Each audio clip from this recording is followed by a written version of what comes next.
Welcome to Catholic Connection with Teresa Tomeo, keeping you connected to your faith and your world. Teresa tackles the issues of faith and culture, the pro-life message, and media awareness. And now, here's Teresa Tomeo. I hope your middle of the week is going beautifully. It is a Wednesday, September 24th, 2025. We appreciate your listenership here at EWTN. Another great show lined up for you this morning. Right after the news and the weather and all that good stuff, we're going to be going to Tessa Cox. She's a senior research associate of the Charlotte Lozier Institute. We're going to be talking about a mental health study that cites mental health hospitalizations double for women who are post-abortive. Now, this is one of those stories, and this is a type of research that we can use to encourage people to really think and pray about the issue of abortion, which, of course, is a preeminent issue of our day, as the bishops have reminded us and so many popes over the centuries, and just, quite frankly, church teaching since the beginning of time, beginning of church. We have this information from secular outlets that keep showing this issue, that women do suffer when they have abortions, in addition to what they physically may be going through. Obviously, it's surgery, and if you're going into an abortion mill that isn't clean, that isn't following even the most basic of regulations, which you know has happened time and time again, that's one area of going into harm's way. But then you have the whole other area of the psychological fallout, and there's so much information that points to this. And this is the kind of information that you just share with people and say, look, here you go. It's not something as simple as a choice. You are taking a life, and you are also harming not only the innocent child, but the mom, anyone connected to that mom and that child. Everyone, every single person is connected by each and every abortion in so many ways. So Tessa Cox will be joining us. Again, she's a senior research associate at the wonderful Charlotte Lozier Institute. And then for Shrines and Wonders, as I mentioned yesterday we had the feast day of the amazing St. Padre Pio. Pray for us. And we are going to take you down to Pietrelcina, Campania, where he was born. And then we're going to go over to nearby Puglia, both in southern Italy. And we will treat you to your own little, armchair radio pilgrimage, so to speak, in terms of how do you get to San Giovanni Rotondo? What's in that area? What is Puglia like? Puglia is known as the heel of Italy. And where Padre Pio's shrine is located is in northern Puglia, not far from the Gargano area, Gargano Peninsula, which is very pretty. You also have St. Michael's Chapel there, the Cave of St. Michael. So we'll give you like a mini tour of that area and why it definitely should be on your bucket list if you're going to Italy anytime in the near future or anytime at all. But just remember, it's not exactly around the corner from Rome. Many people say, well, I'm going to go to Rome, I'm going to go up to Venice, then go all the way down to Puglia, then come back to Rome, and then maybe go here, go to the Amalfi Coast. Italy is not that big in terms of map size. It's bigger than Florida, maybe a little bit. But the problem is that you still have so many places that are literally not just off the beaten path, but in the middle of nowhere, and getting there can be very challenging. So you do need to take all that into consideration. So we'll discuss in Shrines and Wonders, and then very much looking forward to our friend Bill Donahue from the Catholic League. He'll be back with us. Oh my goodness, there's so much to talk about. There's a letter that Bill wrote regarding Senator Durbin. Catholic News Agency has an excellent story on this morning. That's going to be our lead in the news in just a few minutes. So the Cardinal there is defending his decision to give Senator Durbin, who is staunchly pro-abortion and claims to be a faithful Catholic, an award because he says it's part of reaching out to politicians that may disagree with church teaching, Catholic politicians in particular. Look, there's nothing wrong with reaching out as a shepherd. Absolutely. You want to sit down, you want to discuss, you want to teach, you want to explain, you want to hear why they feel that way. But it's another thing to honor them in very public circles, because that sends a message. So we'll talk about that with Bill Donahue. There's information on the Catholic League website. And if we have time, he's also teaming up or offering to team up with the FBI to investigate all that anti-Catholic bigotry that was very evident during the Biden administration and on some levels is continuing. So we have a dynamic first hour. I do hope you can stay tuned for the entire 2 hours. We'll tell you about the second part of the show a little bit later on in our program on a Wednesday. Weather-wise, we have heavy to excessive rainfall, bringing areas of flash and urban flooding, according to the National Weather Service. This is over areas of the Ohio and Tennessee valleys. 2 tropical waves in the Atlantic are being monitored for tropical cyclone formation within the next few days. And 1 tropical wave will bring periods heavy rain, thunderstorms, flood risks, and also landslides to Puerto Rico and the U.S. Virgin Islands through Friday morning. That's a look at the forecast and the rundown as we sing the biz. It is a Wednesday morning, September 24th. We're so glad you're with us here at EWTN's Catholic Connection. Let's get started and see what's happening on EWTN. As we mentioned, we'll be discussing this further with Bill Donahue from the Catholic League, but Catholic News Agency reporting this morning the Chicago Archbishop Cardinal Cupich is defending his decision to honor pro-abortion Illinois Democrat Senator Richard Dubin with an award at the Archdiocese's upcoming Keep Hope Alive Immigration Ministry fundraiser. In a statement, the Cardinal claims the award is part of his efforts to reach out and engage in dialogue with Catholic politicians within their jurisdictions as a means of understanding the nature of their positions and their comprehension of Catholic teaching. Durbin, by the way, has been prohibited, as CNA explains, from receiving the Eucharist in what has been previously reported as his home diocese of Springfield, the state capital, since 2004. In light of Durbin's record, Bishop Paprocki of Springfield said it's absurd that Senator Durbin should be given an award from the Office of Human Dignity and Solidarity. Bishop Paprocki pointing out that bestowing an award on Durbin violates church teaching and goes against what U.S. bishops have said on the matter, as well as the Archdiocese of Chicago's own policies regarding honors and awards, which state any Catholic entity subject to the authority of the Archbishop of Chicago shall not give awards or honors or host presentations, speaking opportunities, or appearances by individuals or organizations whose public position is in opposition to the fundamental moral principles of the Catholic Church.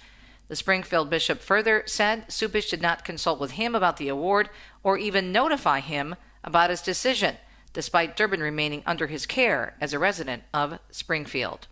In other news this morning, the man accused of trying to assassinate President Trump, George Solos, has details after a jury found Ryan Ruth attempted to kill the president while he was playing golf at his Palm Beach golf course when running for re-election last year. Ryan Ruth was found guilty on all 5 counts by this jury. It happened after about almost 2.5 hours of deliberation. Ruth reportedly appeared to try to stab himself in the neck after the verdict was read in the courtroom. He was found guilty of attempted assassination, assaulting a federal officer, and felon in possession of a firearm. In a post on Truth Social, Trump said Ruth is an evil man that had an evil intention, and he thanked the Justice Department for its work. Ruth is set to be sentenced later this year on December 18th. And the U.S. Secret Service says it has stopped a network with the potential to bring down phone communication in the New York City area with world leaders gathered in the city. Matt McCool from the Secret Service says authorities have dismantled a network of electronic devices used for threats and could have conducted a wide range of telecommunications attacks, including disabling cell phone towers. Following multiple telecommunications-related imminent threats directed towards senior U.S. government officials this spring, the U.S. Secret Service began a protective intelligence investigation to determine the extent and impact. Authorities saying also the devices were within 35 miles of where world leaders are gathered for the UN General Assembly in New York. Authorities selected hundreds of servers and 100,000 SIM cards from several locations. No arrests, though, have been made yet. President Trump says a guns of war shattering peace since he last addressed the UN. 6 years have passed since I last stood in this grand hall and addressed a world that was prosperous and at peace in my first term. He touted successes from the first 8 months of his second term while speaking to the General Assembly at the UN in New York. They included deals and economic successes that he says have once again proved the U.S. is the best country with which to do business. He also pointed to deals and 7 conflicts around the world that he helped calm down since returning to office. The president said he didn't receive any help from the UN in making those deals. The president, meanwhile, is calling on Hamas to release the remaining hostages being held in Gaza and for an end to the war with Israel. Matt Bradley tells us the president made the statement during his speech before the UN General Assembly yesterday, where several allies have said they'll recognize a Palestinian state. This has been seen and remarked upon as largely symbolic, and it certainly is. There isn't going to be necessarily any immediate effect on the ground in the Holy Land or on the situation, the humanitarian crisis in the Gaza Strip. Palestinian President Mahmoud Abbas addressing the assembly also remotely because he was denied a visa to enter the U.S. He praised countries that said they would recognize Palestinian statehood and condemned Hamas. The owners of Camp Mystic, as Tammy Trujillo tells us, say it will be reopening next summer. 27 young girls and counselors died at the summer camp in July during flooding in the Texas Hill Country. The New York Times reports the owners announced the decision in 2 emails sent hours apart on Monday. One email went to the families of the girls who died. The other went to a larger group of past campers. There are plans to build a memorial at the camp, but families of the victims are against it, saying they were never consulted and they don't approve of it. I'm Tammy Trujillo. ABC's Jimmy Kimmel Live was not accessible to all viewers even after the Walt Disney Company reversed course and moved to bring the show back last night following a brief suspension. Sinclair, a media company that operates the largest network of local TV stations, saying that although Kimmel's show is back on the network, it would be preempted on affiliated ABC stations and will air news programming instead. Beginning last night, Sinclair said it will be preempting the program on the ABC affiliate stations. And on Monday, shortly after Disney announced the show's return, and last night, Kimmel insisted he never intended to make light of Charlie Kirk's assassination in comments that led to his show's suspension, nor, he said, was it my intention to blame any specific group for the actions. It was a deeply disturbed individual. He said that was really the opposite of the point I was trying to make, but I understand that to some, it felt either ill-timed or unclear, or maybe both, and for those who think I did point a finger, I get why you're upset. If the situation is reversed, there's a good chance I would have felt the same way. Kimmel also closed his monologue by tearfully recounting Erica Kirk's speech at her husband's funeral, where she showed forgiveness to his assassin. Father, forgive them, for they not know what they do. That man, that young man, I forgive him. Kimmel said her example is an example we should all follow. His show was suspended by Disney last Wednesday after he said right-wing commentators were desperately trying to characterize Kirk's alleged assassin as someone who wasn't mega. Nexstar Media Group Incorporated also announced yesterday it will join Sinclair in continuing to preempt Kimmel's show. A Texas woman is under arrest for allegedly starting a fire outside of an El Paso church. This happened the night before they held a vigil for Charlie Kirk. Police would not say why Marinka Marquez drove 9 hours from the Dallas area to the border town or why she allegedly targeted the Bethel Bible Church. There are reports that a rainbow-colored paper plate was left at the scene that had markings mentioning the conservative activist. She is now facing arson charges with the intent to damage a house of worship. Court records say she posted bond and has since been released. And finally, in our news segment, at almost 13 minutes past the hour, Mark Mayfield tells us Gabriel has now been downgraded to a Category 3 hurricane as it spins northeast toward the Azores. As of Tuesday night, Gabrielle's winds were clocked at 125 miles per hour. Swells from the storm will continue to affect the U.S. East Coast from North Carolina to Atlantic Canada for the next few days. The National Hurricane Center is also watching a tropical wave east of the Leeward Islands that now has a 90% chance of development. Another disturbance in the Northeast Caribbean Sea has got a 70% chance of cyclone formation. I'm Mark Mayfield. It is a Wednesday, middle of the week. Hope it's going well for you. It's September 24th. Coming up next, we're going to take a deep dive into some recent research regarding the fallout from abortion for women. Tessa Cox is going to be joining us. She's a senior research associate of the Charlotte Lozier Institute. A mental health study that was recently released cites hospitalizations double for post-abortive women. Up next on a Wednesday.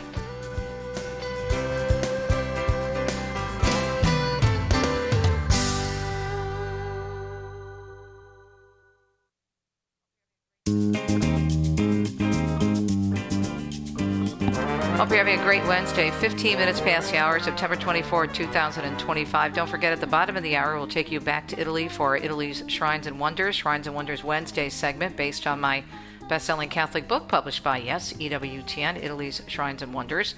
And we're going to take you to San Giovanni Rotondo and also the Gargano Peninsula for St. Michael's Cave. We'll give you a little armchair pilgrimage because yesterday was a feast day of one of our great saints and more recent saints, St. Pio of Pietrelcina. There you go. It's so important to be able to make decisions based on reality, not just on emotions or what you hear the media or someone in the culture saying. That's why I'm so grateful for the research of the Charlotte Lozier Institute. Tessa Cox is on with us this morning, and she's a senior research associate. Tessa, we were chatting during the break how important this information is. You put together a new fact sheet regarding mental health and women and their hospitalizations and how they double for women who are post-abortive. So tell us, first of all, overall, what did you find and what has been found over the years about this, about post-abortion and women struggling with various issues? Well, thank you so much for having me on. And it's just a really important topic for women to be fully informed when they are confronting the decision to have an abortion, and for women and men afterward to know that there are opportunities for healing, opportunities for forgiveness, and that they're not alone in feeling the way that they do. And so here at Charlotte Lozier Institute, we recently published an update to our fact sheet on abortion and mental health because it's a really complicated topic. It's been studied multiple ways. There are a lot of researchers who say that there's no connection between abortion and poor mental health. But when you look at all of the evidence, it becomes really clear that there is this association between women having abortions and then having poor mental health outcomes afterward. And we updated our fact sheet to include all of the latest research. And in particular, we included a study that was published recently back in July out of Canada. And this was a really, really interesting and important study because Canada has more data than we do in the U.S. And they were able to look at over 1 million pregnancies. And even after accounting for different risk factors, these researchers found that women who had abortions had an 80% greater risk of a psychiatric Wait, stop right there. hospitalization. 80% greater risk. 80%. 80% greater risk, even after accounting for prior mental health and all of these other risk factors that could play into it. And so, yeah, that was an 80% greater risk of a psychiatric hospitalization and also significantly greater risk of hospitalizations for substance use disorders and suicide attempts. And so they were able to follow out over 1 million women for up to 17 years after their pregnancies to see what happened in the years following. So just really a very important piece of research when it comes to looking at the impact of abortion on mental health. I'm looking at the numbers again, the percentages. You mentioned 80% greater risk of a psychiatric hospitalization. And then you mentioned the very, very high risk of hospitalization for substance abuse, as high as 157%, according to your summary here on your website, and 116% greater risk of hospitalization for a suicide attempt. And how many women have this information in their hands? How many are told this when they go to an abortion facility, whether it's Canada, here, anywhere in the world? Well, so many women, if you're looking online, trying to find information, going to the abortion center, they will be told that there's no association between abortion and poor mental health. But looking at this large study, looking at other studies like it, and there have been other studies that have been done all over the world looking at suicide after abortion. And multiple studies have found greater risk of suicide for women who have had abortions compared to women who've had other pregnancy outcomes. So women really need to know, of course, every situation is going to be different. Abortion will affect different people different ways. But women need to be informed of the full body of research and that there are these studies showing these higher risks after abortion, because it's something that's not talked about a lot in popular culture.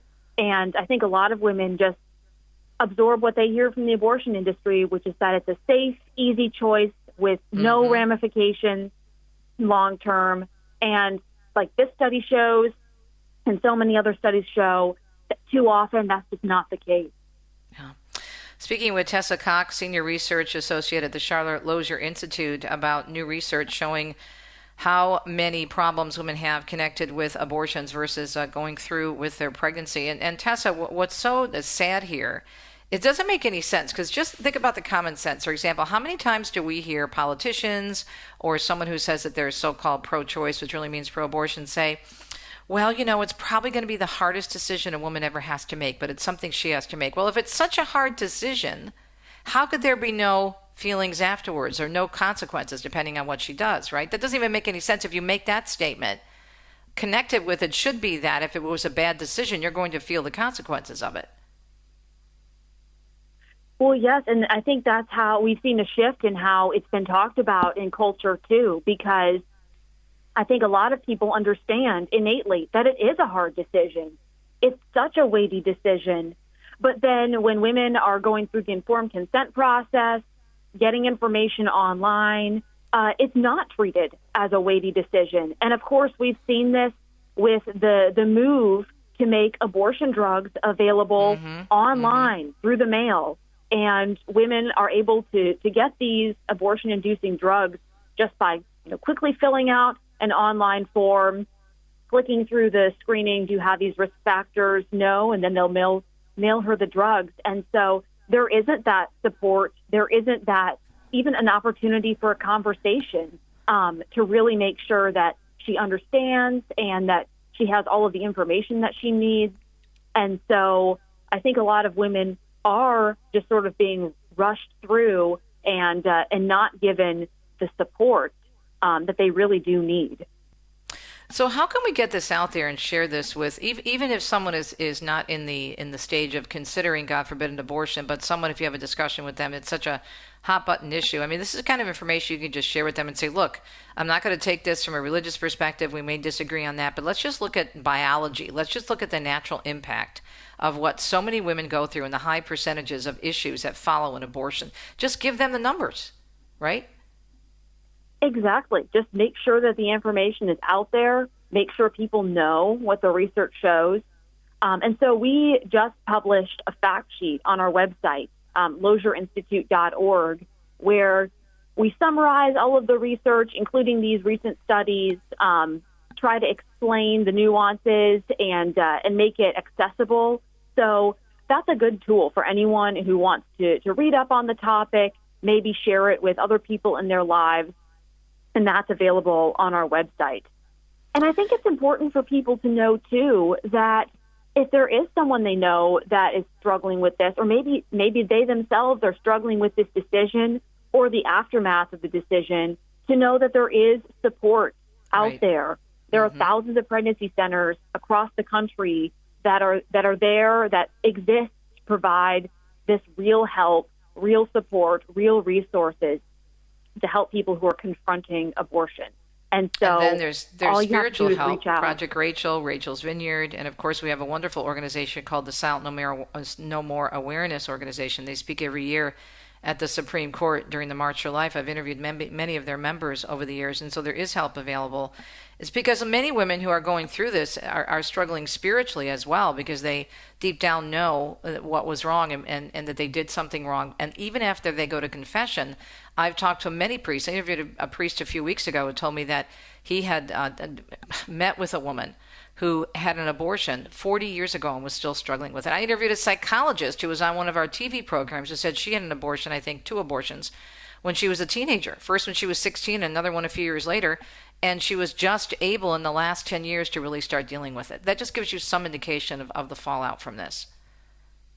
Absolutely. And of course, all of this research is focused on women specifically who have had abortions. But we know that abortion also impacts men. It involves family members. It involves people who are working in the abortion industry. And there is healing available for all of that, for all of the different people who have been hurt by abortion. Let me send them to your website again, lozierinstitute.org. Tessa, thanks for your work. Keep it up. God bless. We'll be right back.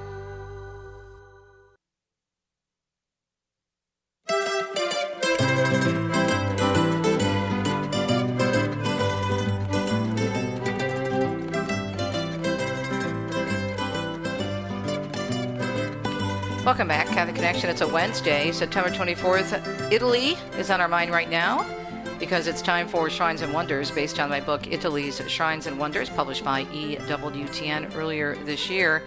Now, speaking of Italy, Joan Lewis normally joins us on a Wednesday, but she's still on vacation, visiting family back in the US of A, so we're giving her some very well-earned and very well-deserved time off. She'll be back with us, God willing, next week.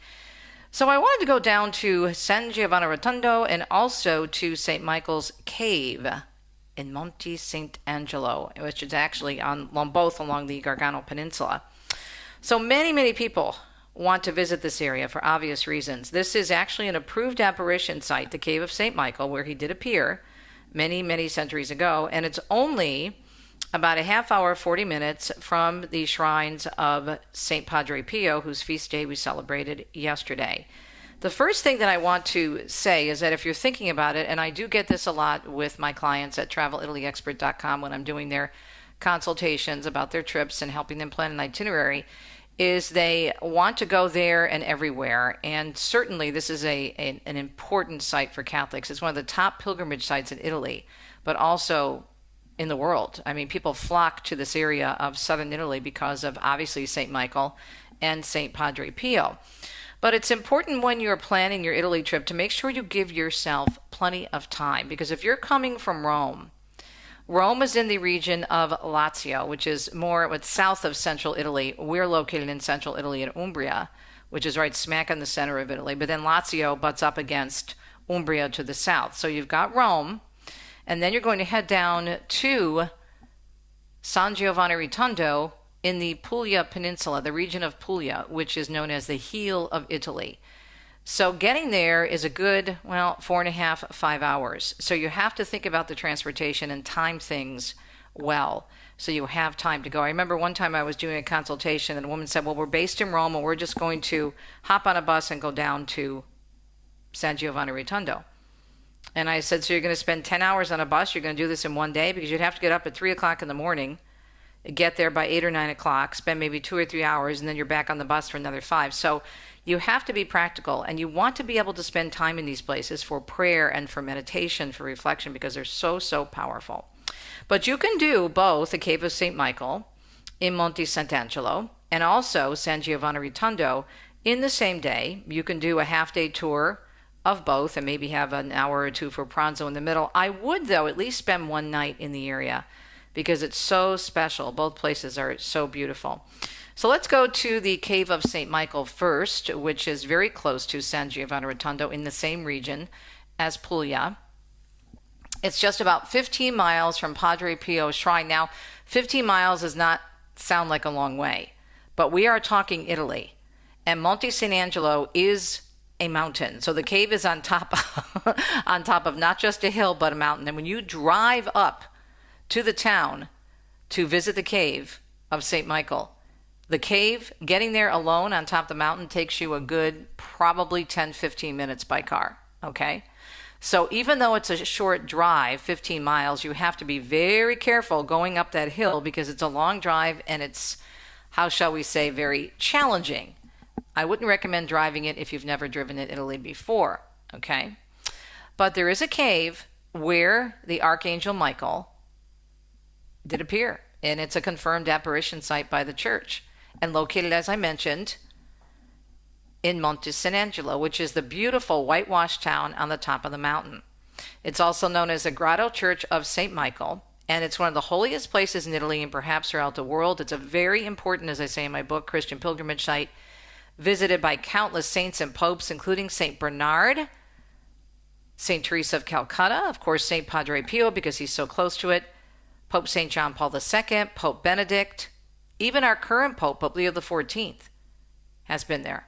And St. Francis of Assisi, who upon visiting the cave considered it to be so holy, he would not enter it. So there's a very beautiful story associated with the Cave of St. Michael. I don't have time to go into that now, but you can simply check it out in my book, Italy, Shrines and Wonders, or you can even just do a quick search online, St. Michael the Archangel's Cave in Puglia, Italy, and you'll have all kinds of great sites coming up with beautiful pictures of the sanctuary below. Now, once you get there, and you have to park in this parking lot that is about probably, I'd say, 3/4 of a mile from the actual cave, and then you go for a nice walk, a very pretty walk, a lot of steps, not too steep in the town, so you're going down, down, down, down, down, and then you hit the cave area, and there's a beautiful church outside, but you're still not there yet. You have to walk through the doors and go way down. There is an elevator for people who have a hard time walking. But sometimes they have to close a cave because there could be rocks falling because, again, this is a cave inside a mountain. It's just absolutely beautiful and very, very holy. So you go all the way down these steps, and then there you have the beautiful cave of St. Michael. And it's an actual church, and we've had Mass there many, many times. And then, though, after that, you're going to go over to, of course, San Giovanni Rotondo. Now, what are you going to see for the shrine of Padre Pio? Well, they call him Padre Pio of Pietrelcina because he was born in Campania. That's his hometown. But then he became a friar, as we know, a Capuchin friar, and was asked to be assigned to the area of San Giovanni Rotondo. So many miracles associated with him. And of course, you know the story of the great persecution he suffered within the church because there were some leaders who had a problem with him and thought that he was forging things or that he was a fake and that this was all made up, his stigmata and the miracles. And a lot of it was based on jealousy. And so he was punished and basically shunned by the church for many years, but he was very, very obedient. Now, in that area, you'll see the actual church where he served. His confessional is there. You can actually have Mass inside the original church, and you'll see the confessional. There's a very, very large, newer church that was built, and I'm not so sure that Padre Pio would like that because it is very, very ornate. It's lovely, but it's very ornate. And so usually that's where he's buried. That's where his tomb is. So you'll go to see his body, and then you can go to the original church. You can also go to the hospital that he built. He worked so hard to raise money to serve the poor.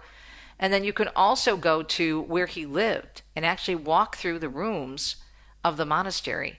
And you can actually see his vestments, many of which are marked with the blood from the stigmata.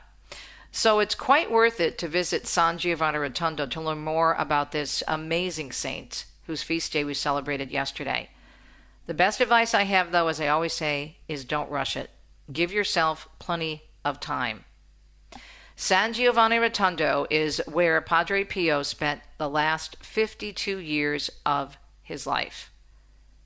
He's all over San Giovanni Rotondo, and you just sense his presence when you're there. And you even get to see, when you're walking through the museum and the monastery, shelf after shelf after shelf filled with envelopes. Those are the letters, thousands of letters that he received over the years of people not only asking for his intercession, but thanking him for prayers answered after his intercession. So the shrine of Padre Pio in San Giovanni Rotondo and the Mount of St. Michael, Monte San Angelo, both in Puglia in southern Italy. St. Michael the Archangel and St. Padre Pio, pray for us. We'll be right back.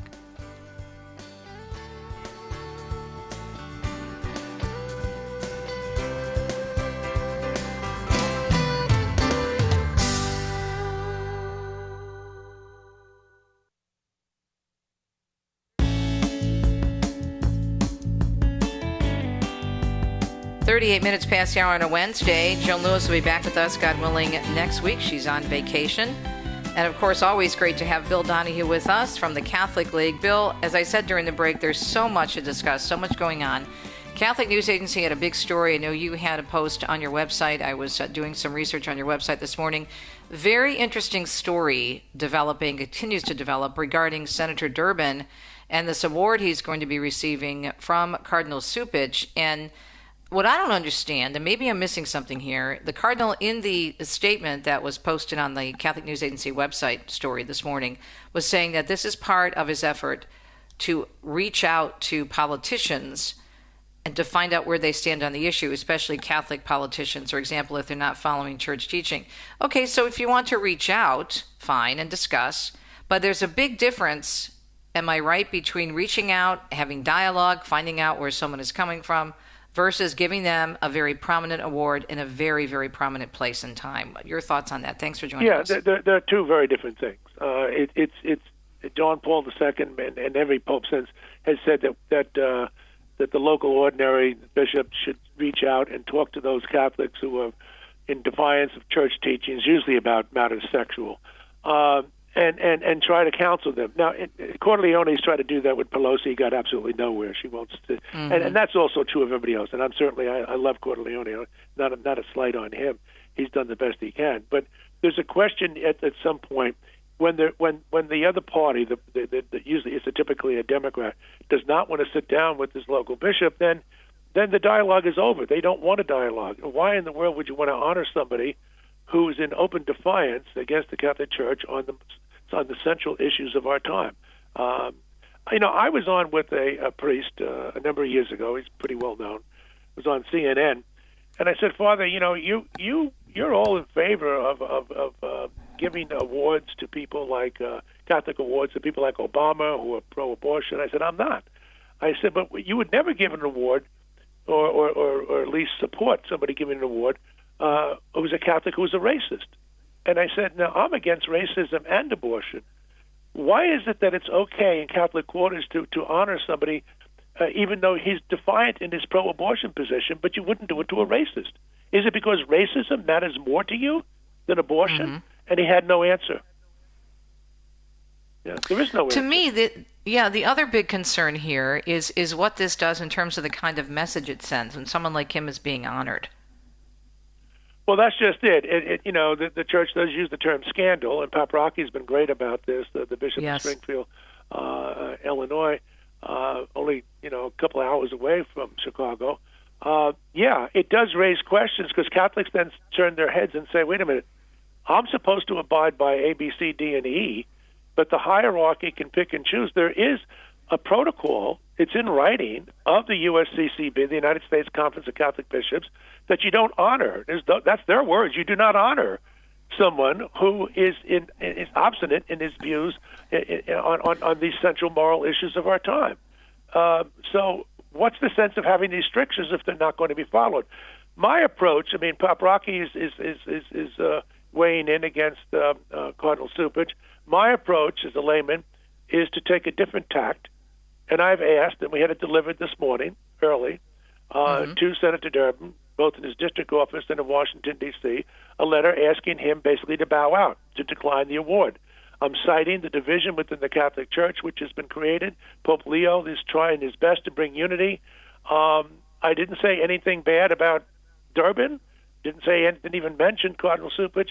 My argument is simply this.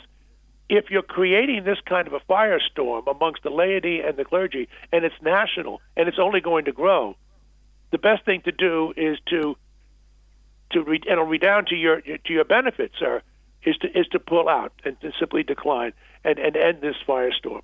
I don't know. He's just getting this today, his people, right, as we speak. So, we obviously have to wait a response to see what will happen. But see, this is the thing that's so frustrating because I'm assuming, because based, and I'm just saying this, not judging his heart, but based on his previous record, which has been very strongly, obviously, pro-abortion and goes against Catholic teaching in other areas as well, that he's probably not going to give much consideration to your suggestion for bowing out. He goes ahead, gets this award. It's given to him by a cardinal, a prince of the church. It's confusing, but then it also affirms other Catholics in saying, see, I can be Catholic and pro-choice and pro-same-sex marriage and pro-birth control and pro-everything else because a cardinal just awarded this person who agrees with me on all these issues. Yeah, and they're saying, well, it's his work on immigration. Well, leaving that aside, the question is, it's not my rule, it's not your rule, Teresa. It's the bishop's rule. They have a rule on this about who can get honored and who cannot get honored. This obviously the bishops meet every November in either Baltimore or Washington, usually in Baltimore, and then 6 months later they'll meet someplace else. Or they alternate, I should say, really, from Baltimore and maybe another location. But they meet every November, and the awards are going to be given out on November the 3rd, the day before the election, and the bishops will be meeting right after that. Clearly, they themselves are now torn on this issue. What's going to happen? It really, you have Pope Leo reaching out saying we want to bring unity. That's what he's been doing, and here you've got a situation where the seeds of division have been sowed. This is an issue which is not going to go away. Right. Division and confusion. All right, we only have about 10 minutes left and so much else to talk about. All right, let's move on to your interest in what's happening with the FBI and investigating the anti-Catholic bigotry. During the hearings with Kash Patel, I thought it was so interesting in terms of 19 pages provided by the previous FBI director regarding the whole controversy with investigating Catholics and claiming, of course, that it was one office in Virginia. It turned out to be 1,000 offices that received the directive about investigating especially traditional Catholics. And Kash Patel saying that he provided 700 documents versus 19 pages. Now, you reached out to the FBI regarding offering your help to investigate the anti-Catholic bigotry, correct? Yes, I did.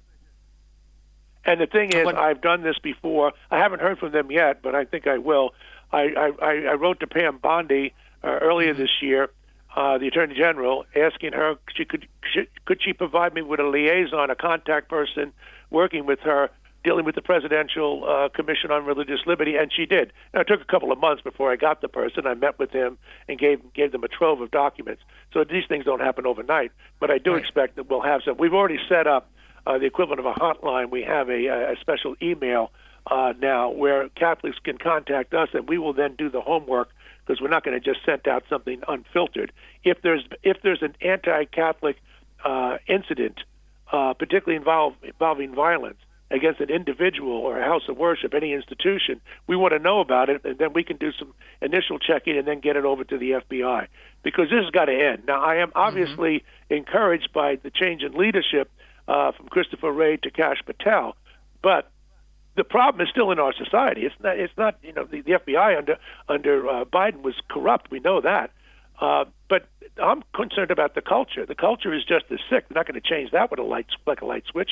And the anti-Christian. I mean, I'm glad that Trump mentioned yesterday that the most persecuted people in the entire world are Christians. That happens to be true, and you know, we have it in this country as well as in places like Nigeria and in Europe, and it's sad to say. So, yeah, we're going to work as best we can with the Trump administration on these issues that directly affect Catholics.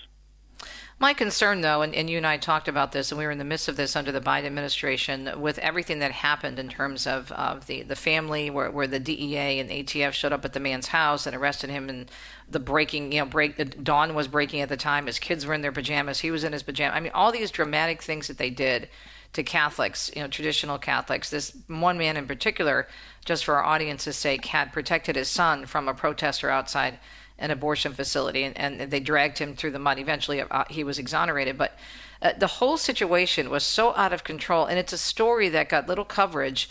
And even the evidence that was brought out in the hearing just recently, Bill, I mean, just looking at the number of documents, 700 documents from Kash Patel on the anti-Catholic bigotry at the FBI, 19 pages from Christopher Wray.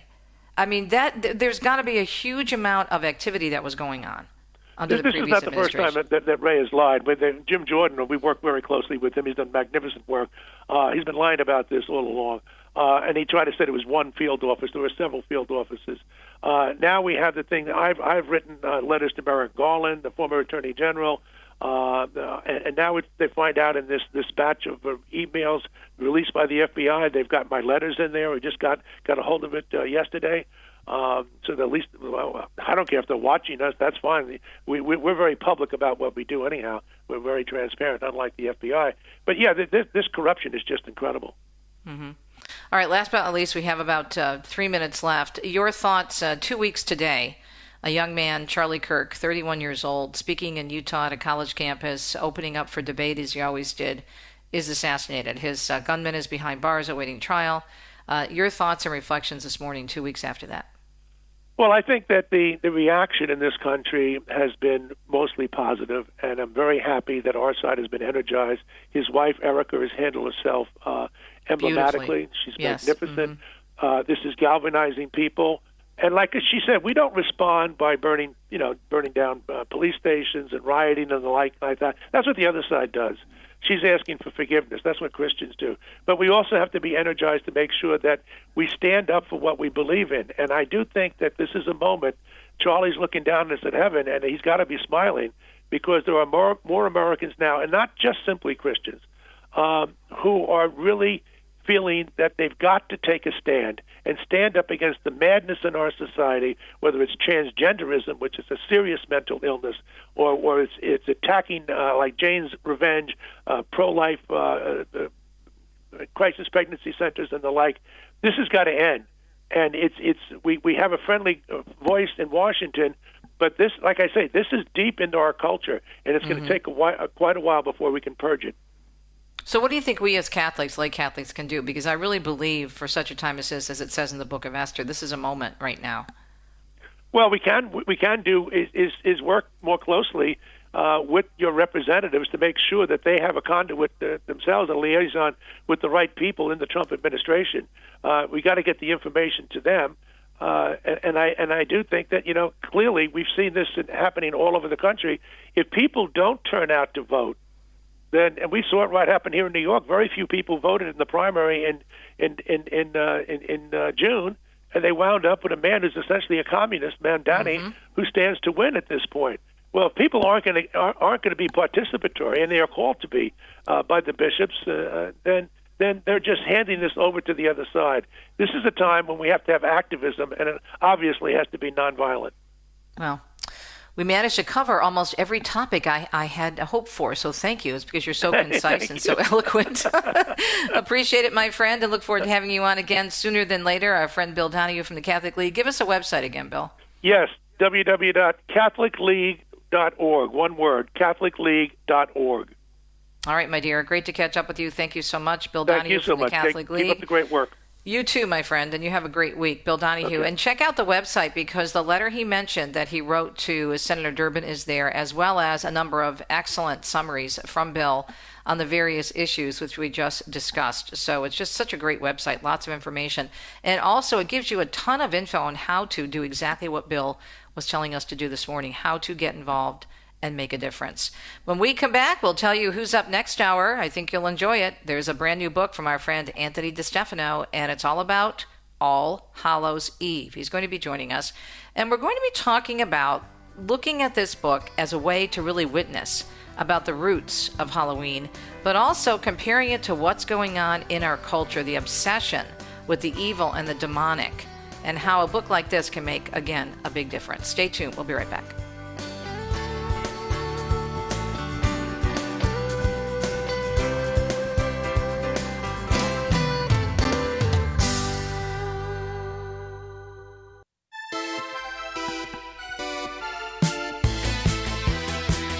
Hope your Wednesday is going well. You are listening to EWTN's Catholic Connection. Don't forget to check out all of our great programming, radio, TV, online, EWTN.com, and all of our wonderful news outlets, including Catholic News Agency, the National Catholic Register, the world over with Raymond Arroyo, EWTN News in Depth, EWTN News Nightly, Pro-Life Weekly. So many great programs from which to choose, and you can find everything. All the information is right there. It's all in there, like that old Prego spaghetti sauce commercial. Although I must say, do not buy spaghetti sauce from a jar. If you do, I don't want to talk to you.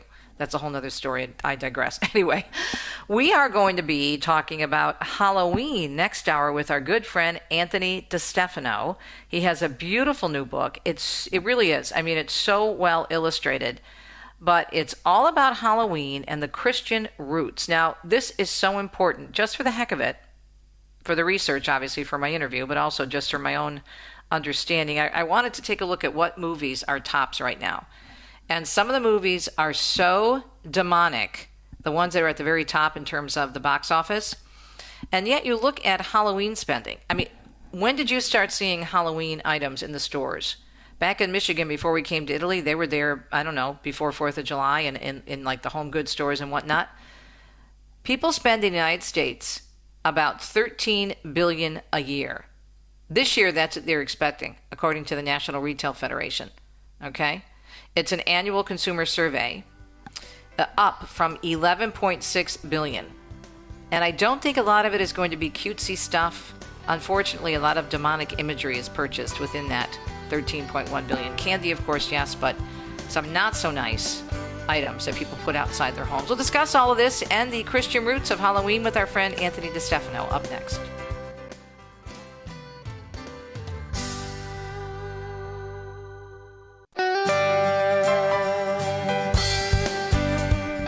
Welcome to Catholic Connection with Teresa Tomeo, keeping you connected to your faith and your world. Teresa tackles the issues of faith and culture, the pro-life message, and media awareness. And now, here's Teresa Tomeo. And it's a Wednesday, September 24th. Hope you're having a great Wednesday. You are listening to the second hour of Catholic Connection, and this is on EWTN Radio Extra. We're so glad you can tune in to both hours today and every day, Monday through Friday. Very excited to have my good friend, best-selling Catholic author and well-known speaker, Anthony DeStefano, pro-life leader. He does such a great job with so many beautiful Christian books, children's books, including his latest, All Hallows Eve. I love this book, and when my grandnieces saw this, because they love Halloween, they love dressing up, and what kid doesn't love Halloween, they grabbed it from me. And their Nona on their mother's side of the family, Annette, is a retired educator, and she was all excited because she wants to get them to read as much as possible, and she also teaches catechism, and she was so excited to have a book from a Catholic Christian perspective regarding Halloween. So what we're going to do this morning is we're going to spend, after the news and the weather, the rest of the program talking about the book and talking about the importance of understanding the roots of Halloween. It doesn't mean that you can't enjoy Halloween with your family, hand out candy, but we need to understand this because it's important in terms of what's happening in the world and how they've taken over, the culture has taken over to make it so evil and so demonic. And unfortunately, many people have really accepted that, not only accepted it, but embraced it, and they're promoting it with the awful, evil images that they put out. I don't do any of that. I decorate with, leaves and pumpkins and cute little scarecrows. I don't do witches. I don't do goblins. I don't do anything on the dark side because I think we need to be constantly portraying light and beauty. And so this book is so unique, and we're going to be talking with Anthony for the entire program after the weather and the news. So Anthony DeStefano is coming up. And just think about when you, as I said in the first hour, if you were listening, when you first saw the Halloween decorations in the stores this year. For me and Deacon Dom in southeastern Michigan, it was right around 4th of July. And then right after that, along with the Halloween, came the Christmas.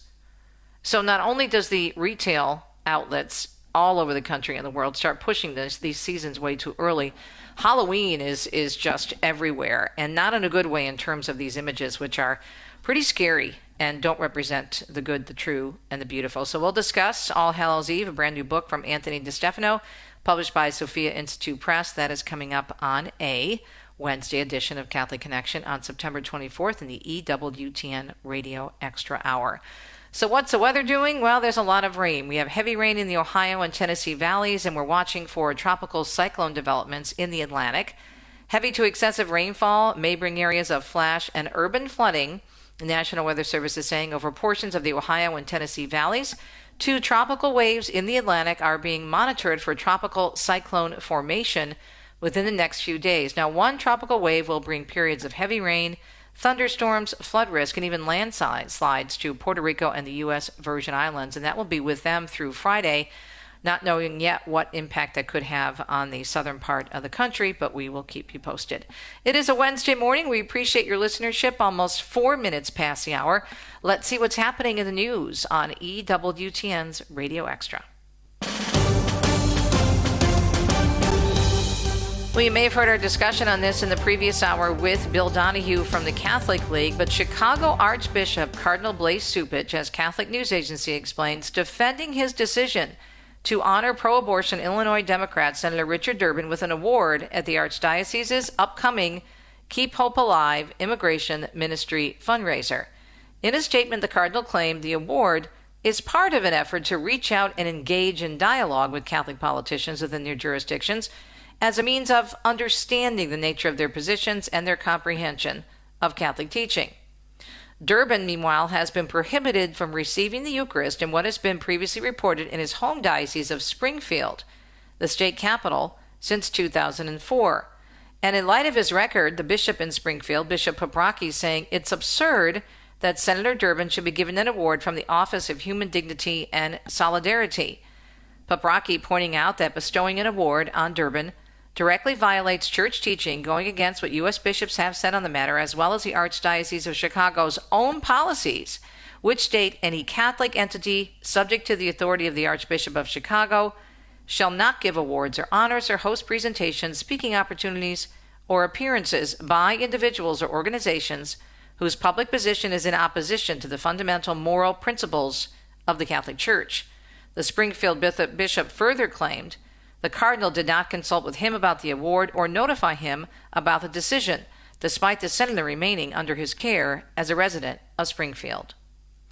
The man accused of trying to assassinate President Trump in Florida last year has now been found guilty. Reporter George Solis has details after a jury found Ryan Ruth attempted to kill Trump while he was playing golf at his Palm Beach golf course when running for re-election last year. Ryan Ruth was found guilty on all 5 counts by this jury. It happened after about almost 2.5 hours of deliberation. Ruth reportedly appeared to try to stab himself in the neck after the verdict was read in the courtroom. He was found guilty of attempted assassination, assaulting a federal officer, and also committing a felony with in possession of a firearm. In a post on Truth Social, the president said Ruth is an evil man that had evil intentions, and he thanked the Justice Department for its work. Ruth is set to be sentenced later this year on December 18th. The U.S. Secret Service says it has stopped a network with the potential to bring down phone communication in New York City with world leaders gathered in that same city. Matt McCool from the Secret Service says authorities have dismantled a network of electronic devices used for threats, and could have conducted a wide range of telecommunications attacks, including disabling cell phone towers. Following multiple telecommunications-related imminent threats directed towards senior U.S. government officials this spring, the U.S. Secret Service began a protective intelligence investigation to determine the extent and impact. Authorities say the devices are within 35 miles of where world leaders are gathered for the UN General Assembly in New York. Authorities also seizing hundreds of servers and 100,000 SIM cards from several locations. No arrests have been made yet. President Trump says the guns of war have shattered peace since he last addressed the UN. 6 years have passed since I last stood in this grand hall and addressed a world that was prosperous and at peace in my first term. He touted successes from the first 8 months of his second term while speaking to the UN General Assembly in New York yesterday. They included deals and economic successes that he said have once again proved the U.S. is the best country with which to do business. Meanwhile, President Trump is calling on Hamas to release the remaining hostages being held in Gaza and for an end to the war with Israel. Reporter Matt Bradley tells us the president making the statement during his speech yesterday before the General Assembly, where several allies have said they will recognize a Palestinian state. This has been seen and remarked upon as largely symbolic, and it certainly is. There isn't going to be necessarily any immediate effect on the ground in the Holy Land or on the situation, the humanitarian crisis in the Gaza Strip. The Palestinian president, meanwhile, addressed the assembly remotely because he was denied a visa to enter the country. He praised countries that said they would recognize Palestinian statehood as well as condemn Hamas. Tammy Trujillo says the owner of Camp Mystic in Texas is saying it will reopen next summer. 27 young girls and counselors died at the summer camp in July during flooding in the Texas Hill Country. The New York Times reports the owners announced the decision in 2 emails sent hours apart on Monday. One email went to the families of the girls who died. The other went to a larger group of past campers. There are plans to build a memorial at the camp, but families of the victims are against it, saying they were never consulted and they don't approve of it. I'm Tammy Trujillo. ABC's Jimmy Kimmel Live was not accessible last night to all viewers, even after the Walt Disney Company reversed course and brought the show back following a brief suspension.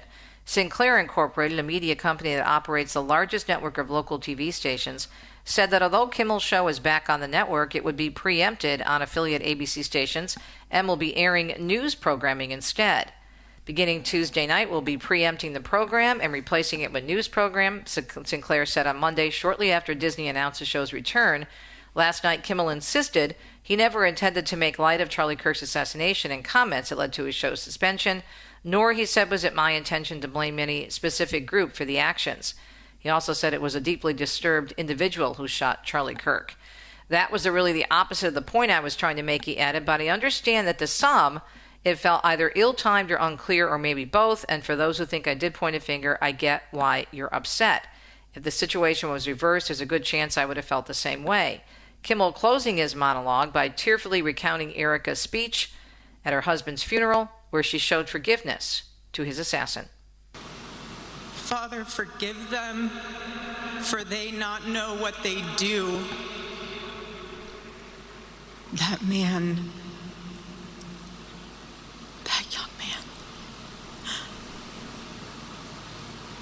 forgive him. Kimmel did not apologize, but did say her example is an example of who we should follow. The show was suspended by Disney last Wednesday after he said right-wing commentators were desperately trying to characterize Kirk, alleged assassin as someone who wasn't MAGA. A Texas woman is under arrest for allegedly starting a fire outside of an El Paso church. This happened the night before they held a vigil there for Charlie Kirk. Police would not say why Marinka Marquez drove 9 hours from the suburbs of Dallas to the border town, or why she allegedly targeted the Bethel Bible Church. There are reports that a rainbow-colored paper plate was left at the scene that had markings mentioning the conservative activist. She's now facing arson with the intent to damage a house of worship. Court records say she posted bond and has been released. Republicans are pressing several social media platforms about their handling of extremist content. House Homeland Security Chair Andrew Garabino and Congressman Auguste Filger, who serves as head of the Subcommittee of Counterterrorism and Intelligence, issuing letters to top executives at a number of different companies, including Reddit and Twitch. They requested information about how they monitor and flag information for law enforcement. Garabino and Pfluger is issuing the letter following the assassination of conservative activist Kirk, and wrote that the incident serves as a sobering reminder of the escalating threats facing our nation from violent extremists. Lawmakers, meanwhile, are also seeking information and about efforts by platforms to increase visibility into potential threats. And Mark Mayfield tells us Gabrielle has now been downgraded to a Category 3 hurricane as it spins northeast toward the Azores. As of Tuesday night, Gabrielle's winds were clocked at 125 miles per hour. Swells from the storm will continue to affect the U.S. East Coast from North Carolina to Atlantic Canada for the next few days. The National Hurricane Center is also watching a tropical wave east of the Leeward Islands that now has a 90% chance of development. Another disturbance in the Northeast Caribbean Sea has got a 70% chance of cyclone formation. I'm Mark Mayfield. It is a Wednesday morning edition of Catholic Connection. It's September 24, 2025, the second hour of our program on EWTN's Radio Extra. For all of our shows and our great news outlets, please go to our main website, EWTN.com, for all the details. Did you know, here's a little fact for you, Halloween spending is expected to reach a record, not one, not two, not three, not four, not five, not six, but $13.1 billion this year. Yes, you heard correctly, 13.1 B as in boy billion this year. That's according to the National Retail Federation's annual consumer survey conducted recently. The figure is up, by the way, from $11.5 billion last year and exceeds the previous $12.2 billion record that was set 2 years ago in 2023. We're going to take a look at Halloween, but a different look. A Catholic perspective, because that's what we do here with our friend Anthony DeStefano.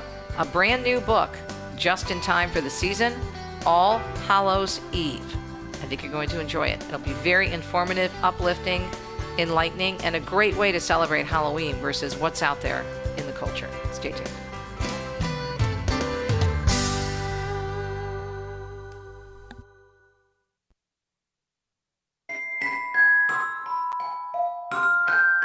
Once upon All Hallows Eve, a story you may not believe was told to me inside a very dark and gloomy cemetery. My name is Shy, and I was 10, but I can still remember when my friends and I went there that night to have ourselves a little fright. To play in such a spooky scene was fun to do on Halloween. I love it. That is a voice of our guest, our good friend, best-selling author Anthony DeStefano, well known to our EWTN viewers, also for his great pro-life work. Anthony, I want to congratulate you on this book. We are in the season for Halloween, obviously, and I was talking to my listeners earlier before you came on about how much Halloween is with us, but unfortunately not in a good way. And if you think just about the marketing of Halloween, how many of us are seeing or did see Halloween products in the stores as early as right around 4th of July? And it just continues all the way through, obviously, Halloween, especially the month of October. This year, Anthony, here's a number for you. Halloween spending is expected to reach a record $13.1 billion. That's why I'm so grateful for your book. And I'm hoping part of that $13 billion will be people buying a gazillion books of yours. But this book, All Hallows Eve, I think is so important. Why did you decide to write it? And thanks for joining us. Thank you so much for having me, Teresa. I wrote this book because of what you said. I believe Halloween has been hijacked by the secular culture. Today, Halloween, it's become almost exclusively about costumes and candy and ghosts and goblins, and in many cases, an unhealthy fascination with evil. But Halloween, as you know, actually comes from the great Catholic feast of All Hallows Eve, which is the vigil of All Saints' Day. For centuries, Christians have seen this as a holy time to remember the saints in heaven and to pray for the souls in purgatory. And unfortunately, many people have either forgotten or abandoned this truth. Some believers even think Halloween is anti-Christian, and that's simply not the case. So by writing this story, I wanted to try to reclaim Halloween for what it truly is, a deeply spiritual holiday which should be centered on prayer, penance, the remembrance of the dead. And I wanted to give children and their parents an engaging way to celebrate Halloween in line with their faith without losing the fun and the mystery and even the scary excitement that kids naturally love about the season, because that's not necessarily a bad thing to be, being scared is not always a bad thing. Well, what does our faith teach about practicing or having, taking part in different events? I mean, I know at our parish what my pastor does, which I think is great, is he has a tailgate for the families, and they open up the church parking lot, which is huge. We have a very large parish in the Archdiocese of Detroit, and we make it an opportunity, make it an evening. We have, bobbing for apples, and they have contests, and they have different games inside the gym. And the kids can trick or treat from car to car in the parking lot. So there's some healthy activities that involve community and fellowship. Mm-hmm. What does our church say about all of that, do you think? Look, the Catholic Church has always been very clear about certain things. We never try to conjure the dead. We never play with Ouija boards. We don't dabble in witchcraft or the occult. We don't go to fortune tellers. We don't involve ourselves seriously in astrology, which claims that our fate is controlled by the stars. Those things are spiritually dangerous because they open the door possibly to the demonic, and they deny the truth about free will. The Catechism of the Church, as you know, condemns those practices outright. But at the same time, and this is where Catholics, differ with some of our Protestant brothers and sisters, we don't always check our brains at the door. We recognize that not everything with a kind of a superstitious feel is meant to be taken seriously. Everybody knows that a fortune cookie is just a lighthearted joke. Nobody thinks a cookie controls their destiny. So the Church teaches us to use our discernment. We don't invite evil, but we don't overreact to harmless playfulness either. And that's why when it comes to Halloween, the Catholic Church doesn't insist that children can't go trick-or-treating, or even we don't insist that the children have to dress up like saints. That's a good practice. But dressing up as superheroes is great. Even dressing up as a skeleton or a mummy or a ghost can be okay, because those costumes can connect us with the reality of death, and death is at the very heart of Halloween and All Hallows Tide celebration. So what matters, Teresa, is the intention behind the practice. If it's playful and innocent, if it opens ourselves up to the teaching of the Church, it can be part of a tradition. If it crosses the line into glorifying evil or trying to manipulate the spiritual world, then we avoid it. So it's really about balance, rejecting what's truly harmful while not being afraid of having a little fun. Why do you think it's gone so far, to what you mentioned earlier, the demonic and the evil? I was doing some research for our interview and noticing that many of the top films at the box office this fall are all basically demonic based. There's even a movie about a football player, and even the football player, it's supposed to be about an injury he had and how he's still trying to be a successful player, but it just dives into, if you watch the trailer is horrible in itself. Who would want to sit there for 2 hours and just be spooked? You have other movies like that as well. And then even many of the adult costumes. Now, the kids' costumes, and I'll bring that up in another segment today, but the kids' costumes are pretty innocent. A lot of people want to dress up. The kids want to dress up as Disney characters and whatnot, or superheroes, as you said. But what do you think has happened in our world that it's gotten so dark, Anthony? What do you think? Let's get straight to the point here. The devil does exist. The demons do exist. Evil does exist. And one of the strategies of the devil is he likes to take advantage of natural inclinations that we might have and twist them. He takes natural sexual desires, and he always tries to twist them into something, twisted and sinful and deviant and decadent. He does the same thing with the whole idea of being scared.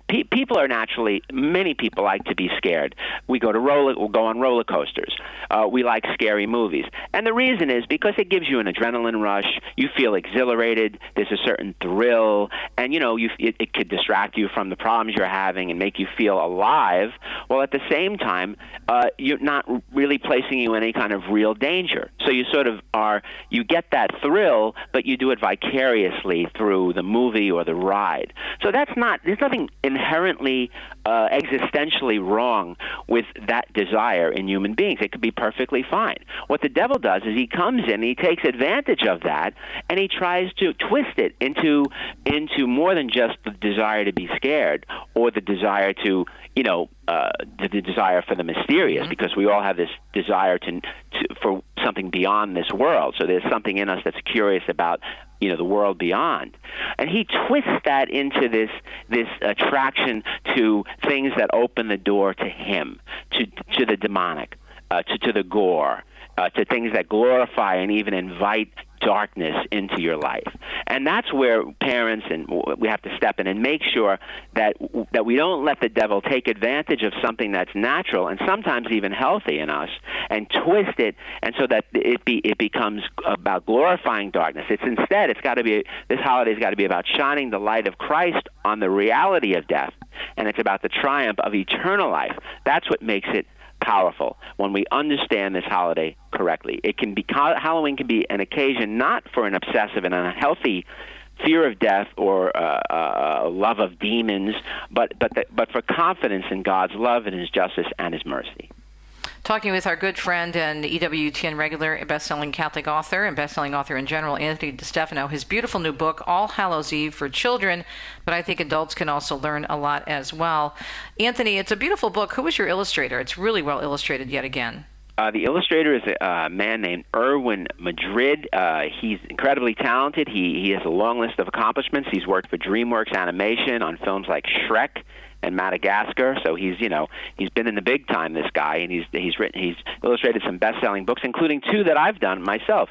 One of them was A Travel Guide to Heaven for Kids, and one was a book called The Seed Who Was Afraid to Be Planted. And I wanted Erwin to illustrate All Hallows Eve because he has a rare gift for balancing realism and fantasy, and his artwork captures both the spooky atmosphere that kids love about Halloween, and yet the reverent beauty for Catholic teaching. And he paints darkness and light and colors and shadows in a way that can feel that you make children feel the gravity of the subject matter and yet the joy of the gospel message. And I think he's managed to bring these characters and the cemetery and all the supernatural scenes of hell and heaven and purgatory. He's managed to give them a richness and a depth as well as a lightheartedness that match the tone of the story. Yes, and our good friend, Timothy Michael Cardinal Dolan, the Archbishop of New York, said it's a timely reminder of what Halloween is really all about. He's just one of the heavy hitters who endorsed this book, and the illustrations are really, really quite something, and I think really make the points that you're trying to make in this book. More with our friend Anthony DeStefano. Will tell you how to get a copy of All Hallows Eve, published by Sophia. More with Anthony when we come back. Thanks for listening.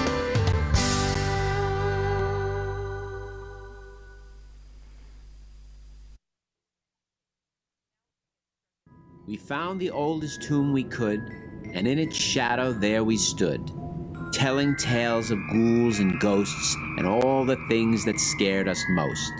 Zombies, werewolves, mummies too, headless horsemen riding through, snakes and spiders, bones and bats, blood and gore and creeping cats. But suddenly we saw a light. Our friend Anthony DeStefano doing what we call in the biz a voiceover of a video regarding his new book, All Hallows Eve. How do we have access to the video? Because that's kind of a fun thing to use if you're teaching about Halloween as well, Anthony. It's on YouTube. I have a YouTube channel.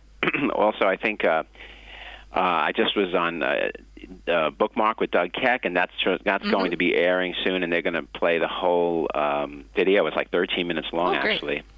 So it's on it will be on EWTN as well. So let's talk about the characters. Who are they, and how did you come up with the characters? Sure. Well, the book is dedicated to my sister-in-law, my wife's sister, who has been encouraging me for years to write a scary story. She's a very committed Catholic, but she also is one of these people who likes scary rides and scary movies, and so she's always asked me to write something. So my antenna has been up for so many years. I've been asking myself, how can I write a good Halloween story that's spooky, but at the same time, absolutely in line with Catholic teaching? Yeah. And that's the point of this story. So this story is told through the eyes of this young girl who, along with her friends, sneak into a cemetery one Halloween night to have some fun. They're just looking for some spooky thrills. But instead, they encounter this mysterious old woman who is named Hulga May. I'll tell you why she's named that way. It's got some significance. But anyway, Hulga tells them that they should be more respectful to the dead. And she also tells them a story about a naughty little girl who grew up to be a very selfish woman, but a woman who repented before she died. And through this tale that this old mysterious woman tells these children, they learn about the reality of purgatory, about the need to pray for the dead, about the true meaning of Halloween. So this children's book tries to blend suspense and surprise and even a little scariness with a strong spiritual message. And I tell people, they say, where did I get the idea for this book? That my main influences have been, this is going to sound a little pompous, but Shakespeare and Scooby-Doo. Shakespeare because... What a combination. Well, Shakespeare because I've always loved Hamlet, and in Hamlet, one of the characters in that play is a ghost from purgatory. Right. And that old TV show, Scooby-Doo, as some of us older people in your audience might remember. Scooby-Dooby-Doo, where are you? Remember? That featured a little group of, young wannabe sleuths who were always involved in slightly scary situations, often in cemeteries. And naturally, I was influenced by my own background of writing for adults on subjects like heaven and hell and miracles. So all of that sort of blended together to create this story.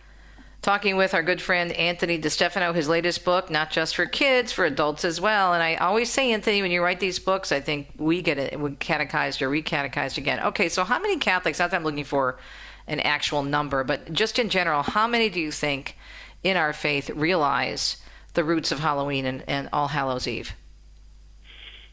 I don't think a lot at all. Oh my goodness! I don't think that they understand that All Hallows Eve is Halloween. That they're synonymous. I don't think they necessarily know that it's the vigil for All Saints Day, and which is always on November 1st, and that immediately following that is All Souls Day on November 2nd, that's when we pray for the souls in purgatory. Together, those 3 days, Halloween, All Saints Day, and All Souls Day, form what the Church calls All Hallows Tide. And this is the time of year that the Church reminds us of the beautiful doctrine of the communion of saints, which says that all of us, the living here on earth, the dead who are being purified in purgatory, and the saints up in heaven, they're all united in Christ. So, again, this is why Halloween is not about glorifying the darkness. It's about shining a light on the reality of death and eternal life.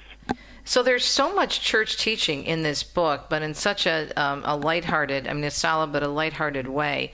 I love the fact that you're addressing the doctrine on purgatory, because the church does teach about purgatory. And you know what? It is scriptural. Many people argue, the word purgatory isn't in Scripture. Well, there are a lot of words that aren't in Scripture, or things that aren't in Scripture in which we believe, because they're formulated over time, over a period of time, or through various, sayings or things that are inferred in Scripture. Matthew 12:32-33. Where Jesus says, denying of the Holy Spirit, blaspheming the Holy Spirit is a sin that cannot be forgiven in this age or the next. Well, if there's no purgatory, if there's no process that we go through, what is he talking about? Because don't we instantly go into heaven? And then also St. Paul talks about being saved, but as through fire. And he's talking about the process that we go through in order to be saved. And this is after, if you read that chapter, it's after death. It's not that he's talking about while we're still alive. So again, it is scriptural, but so many Catholics don't realize that. That's right, and we're doing a very big disservice not only to ourselves but to the people in our life who have died. We automatically canonize them. Of course, we all have wishful thinking. We want our loved ones to go to heaven immediately. But the fact is that if they're in purgatory in order to trying to expiate some of their sins, that the punishment for their sins that they committed in this world, we have the power to help them through our prayers and our masses. I've always thought that, gee, one day I'm going to get to, if I'm lucky enough to get to heaven, that I'm going to be greeted by a whole bunch of family and friend members who say to me, the first words out of their mouths are, "Why did you stop praying for me?" You know, I was in purgatory for, I mean, if our life on earth is 60, 70, 80, 90 years, then who's to say that, you know, our time in purgatory, if they measure it by time, won't be long as well. We know that nothing, the book of Revelation says, nothing unclean can enter heaven. Enter into heaven, right. Mm-hmm. And this is, and it was very easy to explain this to children. Parents don't know how to explain it to children. Look, if a person were told today that he was going to meet the President of the United States or the Pope, or he was going to attend a wedding or a big party tonight, he or she would presumably wash their face, comb their hair, maybe change out of their gym clothes, you know. Well, purgatory is sort of like a cleanup spot where people have to go before they get to heaven. They're already saved. They're going to heaven. It's not hell. Just like we need to clean up before attending a party, purgatory is a place where our souls get cleaned up for the biggest, most special party of all, the heavenly banquet with God. And I think that's something that kids can easily understand, so we shouldn't shy away from teaching it to them. Because they have even as little children, they have the power to help our loved ones who are in purgatory. And that's a great power and privilege and responsibility that they have. Talking with our friend Anthony DeStefano, his latest book for children and adults, and it's a great time of year, of course, to grab it because we're in that season. 'Tis the season, and the book is called All Hallows Eve, and it's beautifully illustrated, and it's, of course, from Sophia Institute Press. How do we get the book? I think, Amazon, you can get it from Amazon, but they're always running out of my books. So you can get it, if you want to be safe, you can get it directly from Sophia Institute Press. You can get it from the EWTN catalog and, Barnes & Noble, wherever books are sold. I always tell people, Teresa, to patronize their local Catholic and Christian bookstores because those stores, they need help, too. Yeah. It's a great book, and when we come back, I want to talk about when you sit down and write a book, to whom are you writing? I know they're children's books, but I know you have adults in mind, which I think is super important. And again, the book is All Hallows Eve. Grab a copy of it, grab a number of copies, get it for your kids, bring it to school. And again, we can come back and talk about also how this is a great catechetical tool for your children's group, your children's Bible study, or maybe even for adults. We'll be right back. More with Anthony DeStefano. Actually, one more segment. My goodness, it's going by so fast. We'll be right back.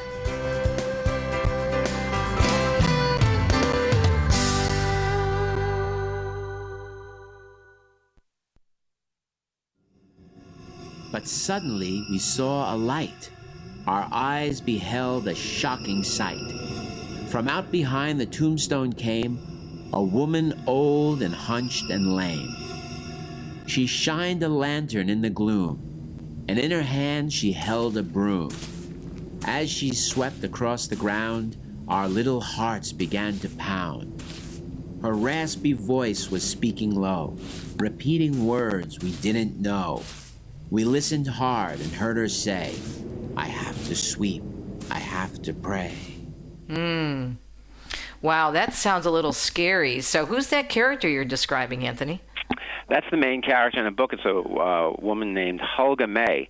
And I got the name Hulga from the great Catholic writer Flannery O'Connor, who had a name of a woman, not a very nice woman in one of her stories. I wanted to get an ugly name, and that's the name that Flannery O'Connor picked as being an ugly name.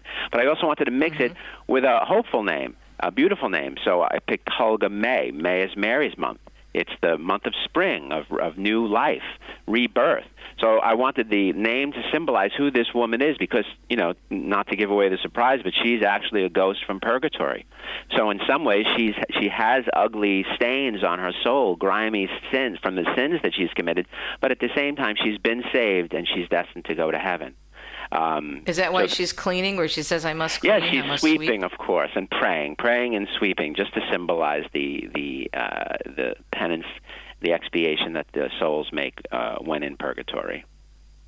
Are there concerns on from some of your readers, because you have a lot of fans out there, that it might be too scary for children, this book, All Hallows Eve? What are they saying? You know, I haven't heard it yet. When I was writing the book, especially when I was, I give instructions to the illustrators, and some of the scenes, like the scene of the souls plunging into hell, maybe a little bit scary. But I don't think it's unduly that children will be scared at all. Not more than, look, the kind of movies they're seeing today, the kind of video games they're playing are much scarier than this book. My story has some eerie moments. It's set in a cemetery on Halloween night, but it's not terrifying. It's just more of a thrilling ghost story with a happy ending. And as I said before, children and adults, they love to be thrilled. It's part of making our imaginations thrive and grow, to get that feeling of exhilaration, but in a safe, controlled way. But in my book, you get the added benefit of learning that good is stronger than evil, and that's why fairy tales have endured for so many centuries. The fairy tales always have dragons and scary things in it, but they teach moral lessons.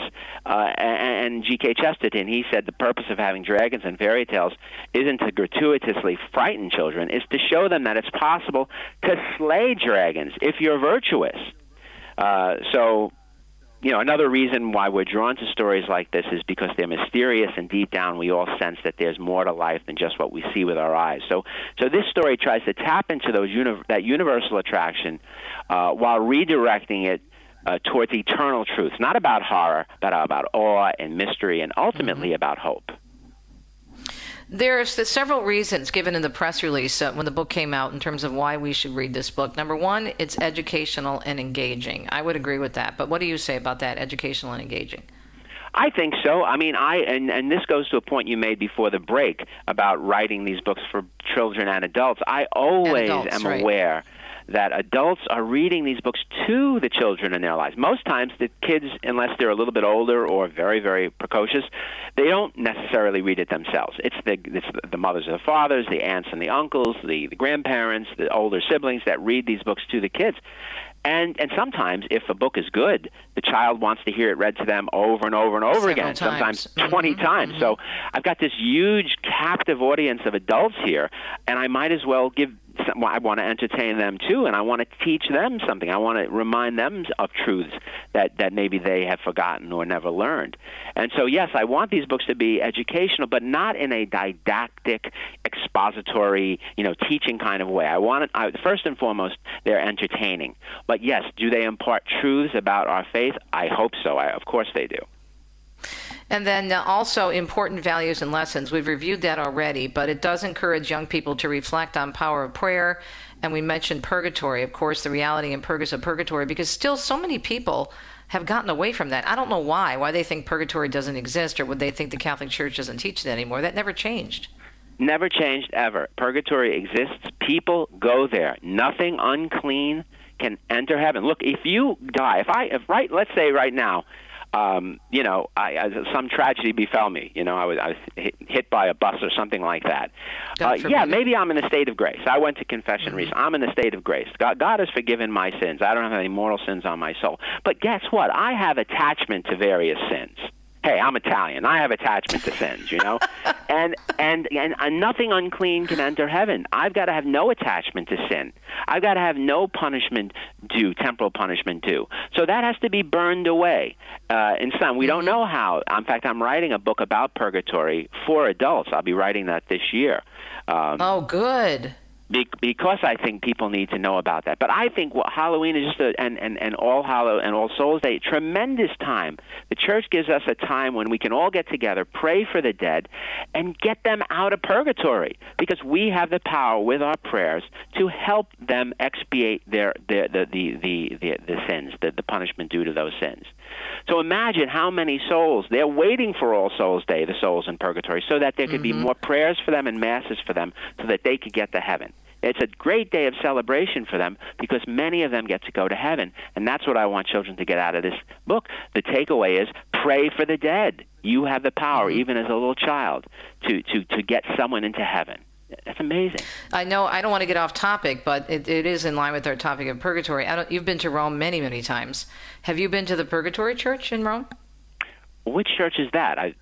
It's Church of the Sacred Heart. It's right off the Tiber. It's not too far from the Vatican, but it's literally right on the Tiber when you're going from the Vatican. Let's say you're walking away from the Vatican, going down the Via della Conciliazione to the Tiber River. It's on the left-hand side if you're looking down Via della Conciliazione toward the Tiber.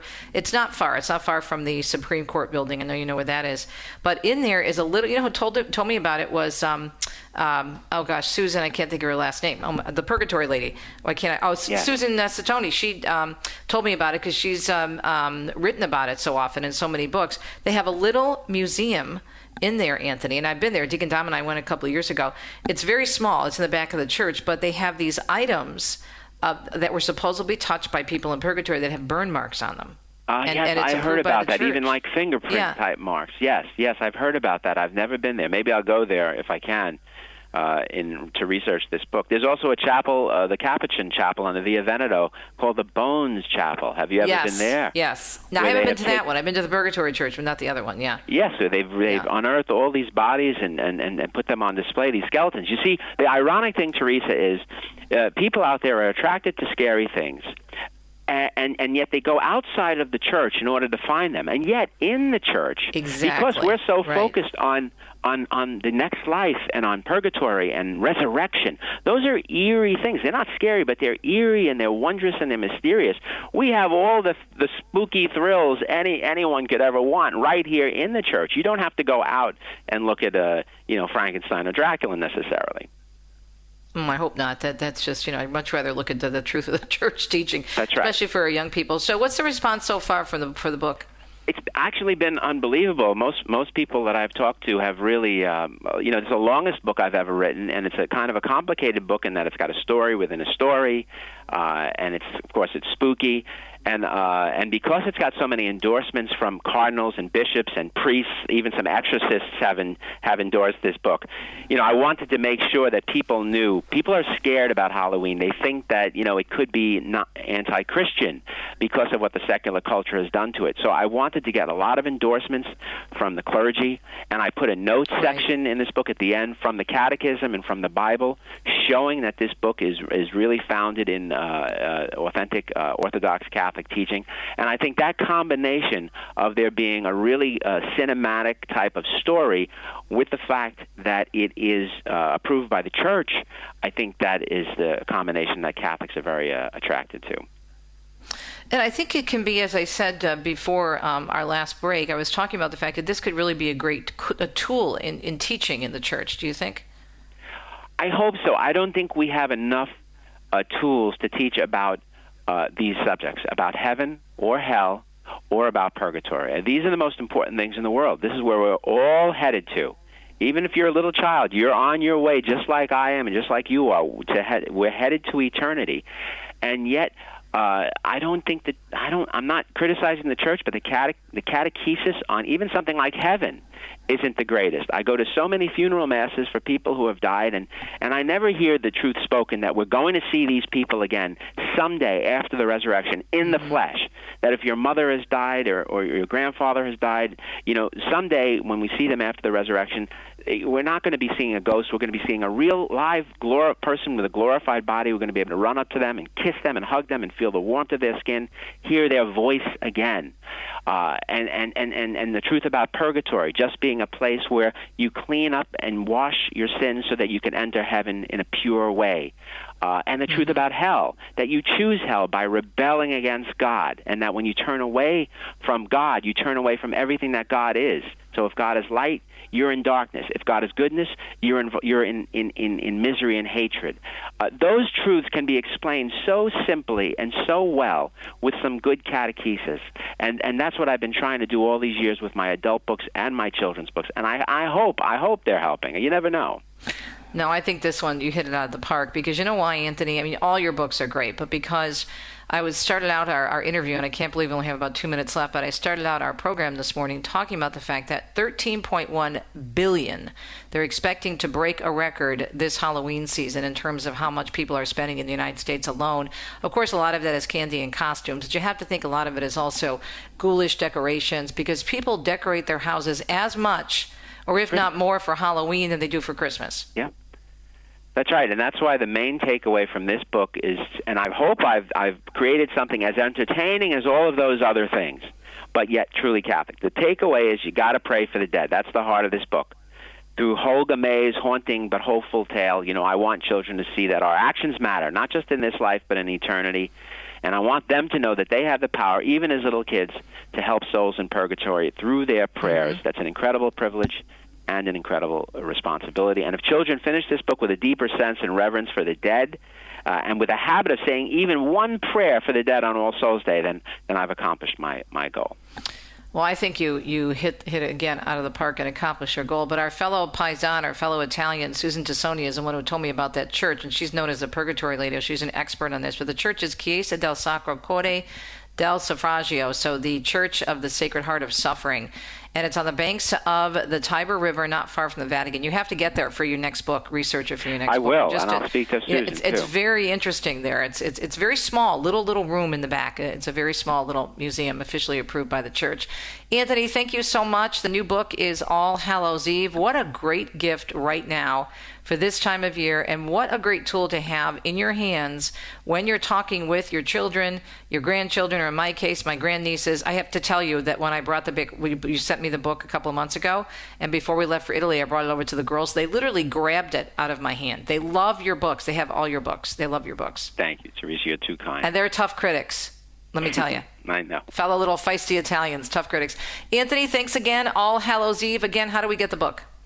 You can go directly to Sophia Institute Press. You can go to Amazon if they still have copies left, or patronize your local Catholic Christian bookstores, or go to EWTN. All right. And again, Anthony is on the bookmark with Doug Keck regarding this wonderful book, All Hallows Eve. Why should you read it? Well, it's educational and engaging. It has important values and lessons. It's a moving story of redemption. And it has a unique twist, which we won't tell you about. You have to buy and read the book. We'll be right back. All Hallows Eve by our friend Anthony DeStefano. Stay tuned.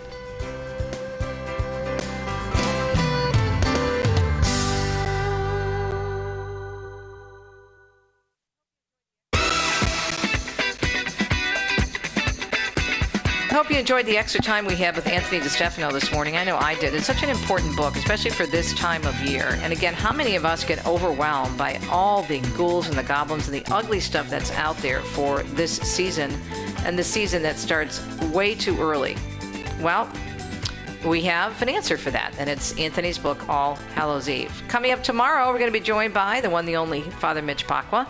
And we're also going to be talking about the Rosary with Father Longenecker.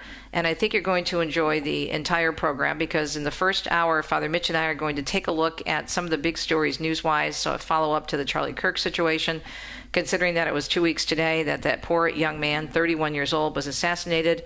We're going to take a look at the power of the Rosary in the second hour. Now, Father Longenecker is going to be on Women of Grace next month in October with our very own Jeanette Williams. So he's amazing. He's a convert to the faith, and he has a huge parish down south. I've actually been there when I was speaking in Greenville. I went to his parish with a friend of mine who's a parishioner there, Mary Dudley, and she finally introduced me in person to Father. We've interviewed many times. He's been on my program. He's interviewed me a few times for his podcast, and so it was great to meet him in person. But he's in studio with us tomorrow. I'm very excited because he's so prophetic and profound in terms of his teaching and his understanding of the faith. So we'll talk with him about the power of the Rosary, and also as a priest, getting his reaction to what's going on in our world. And of course, as I said, Father Mitch, the one and only. Have a great Wednesday. Good Lord willing, talk to you a domani, tomorrow.